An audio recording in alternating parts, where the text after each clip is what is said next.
Hi everybody, so I'm actually here today with Adrian and we actually didn't plan this at all. It just kind of happened, the interview from one moment to another, so I'm just going to go ahead and let Adrian introduce himself. Well, thank you, Desi, for having us. My name is Adrian Irias. I am one of the partners for Garcia, Menical, Irias, and Pastore.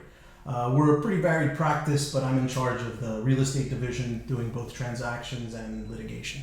Nice. Perfect. And today we're here with Cafecito with Mr. Miami RE, and we're going to be talking about FIRPTA today for all of our foreign nationals. So the first question is, what is FIRPTA? Well, FIRPTA is the Foreign Investment in Real Property Tax Act. It's a law that was passed several decades ago in the 1980s as a part of an omnibus act. It was signed into law by Jimmy Carter. Essentially what it was is that during that time period, a lot of foreign investment was happening in the United States, and foreigners weren't subject to taxation when they dispose of their property. Mm-hmm. So naturally, Americans thought this unfair, and FIRPTA was passed in order to level the playing field, so to speak. Got it. And for the purposes of FIRPTA, who is considered a foreign person? Well, it's easier to talk about who isn't a foreign person, Got it. and the rules are very complex. Okay.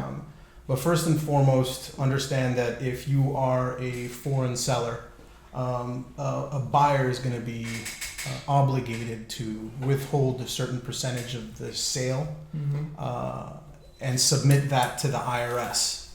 Right? Typically, it's about 15%. Okay.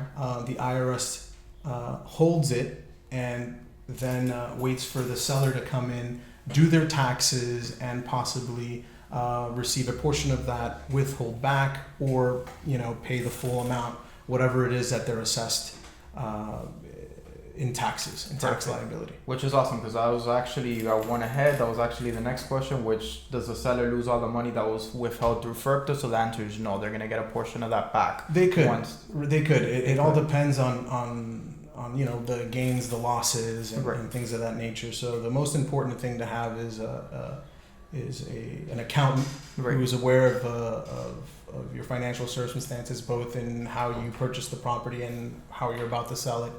Perfect. And at that point, they run the numbers, they present it to the IRS. There's two ways to actually do it. The first way is just withholding at sale, the 15%. Or 10% depending if an exemption applies. Okay. And the second way is applying for a certificate of withholding, which is basically a request that you make to the IRS to make a determination whether or not the amount to be withheld is less than the statutory amount. Perfect. Okay. And this is actually a question from one of our viewers that they were curious about. Does FIRPTA apply only to residential properties? It does not only apply to residential properties. It applies both to commercial and residential. The reason why residential is a topic is because residences are given an extra benefit in that they can be exempt from FIRPTA withholdings. Perfect. But it all depends on whether you have the right circumstances in order to qualify for the exemption. Okay. And this is actually a very interesting one. Who is actually the person responsible for the FIRPTA withholdings? It's the buyer, believe it or not. And the main reason is, going back to the policy behind FIRPTA, is if you want foreigners to pay their taxes, the incentive that they wanted to implement as a mechanism was to have the IRS hold the withhold amount and incentivize the foreigners to come in, pay their taxes so they can have it back. Right. But in order to enforce a lack of payment, what they said was, we're going to put the buyers on the hook if the seller leaves without paying his taxes.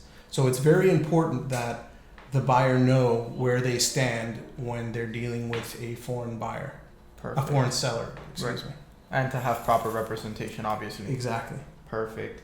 Now, can the buyer assign that responsibility for the withholding to the settlement agent, to the closing agent, whoever it may be? Yeah, they certainly can assign the responsibility for preparing the documentation. Okay. The liability still remains. Got it. But it's always better to have the assistance of a professional that knows what they're doing in this complicated format that they have for the withholds. Perfect. Now, how is that withholding actually submitted and reported? Well, like I said, there's the two processes that one can select. Mm-hmm. Typically, what happens is that they retain the 15% amount at the date of sale using what's known as the 8288 form, Okay. which essentially identifies for the IRS who the transferor is, who the transferee is, and who the withhold agent is, the amount of the sale, and the withhold amount. Got it. And with that, at the day of closing, once everybody's paid off, the mortgages are recorded, the deeds are recorded. One of the more important processes, apart from paying off any prior existing mortgages, is making sure that the IRS gets their FIRPTA withholding. Perfect. So the closing agent typically cuts the check and includes the Form 8288, which has all the information necessary for the IRS to maintain its records. Perfect. And, not to scare away our foreign nationals, so we mentioned that the FIRPTA is, typically applied at the time of the sale, once they dispose of the property. Is there anything similar to FIRPTA when a foreign national is acquiring a property? No, there isn't anything similar, but certainly a lot of foreign buyers like to plan ahead. Absolutely. And figure out how they can meet the challenges of FIRPTA when it comes to a sale. What we typically see is structures that are used in order to properly navigate FIRPTA, including the uses of multi-members LLCs, or filing or creating a corporation that is elected to be treated as a U.S. corporation for tax purposes. Perfect. So those are basically like loopholes and exemptions to going through the FIRPTA. Right. Not so much loopholes as it is a means of complying with the rules of FIRPTA. Right. Especially when you're talking about forming a U.S. corporation, what you're basically saying is, I am a foreign shareholder, but I want the U.S. to acknowledge that I want to be treated as a U.S. person. Perfect. And that's exactly what that does. What you're doing is you're making sure that all your ducks are in a row for that day of closing, where you don't have to issue the 15% withholding because you've already done everything necessary to let the government know that you're going to be treated as a U.S. person. Perfect. Okay. And then the last one I actually have here for today is, what is your role? What is the closing agent's role with regards to FIRPTA? Well, as far as closing agents go, I think the primary objective is to make a closing as seamless as possible, and that includes taking on all the obligations that a buyer, or whoever it is that you're representing at the time, in this case, a buyer would have to ensure an adequate closing.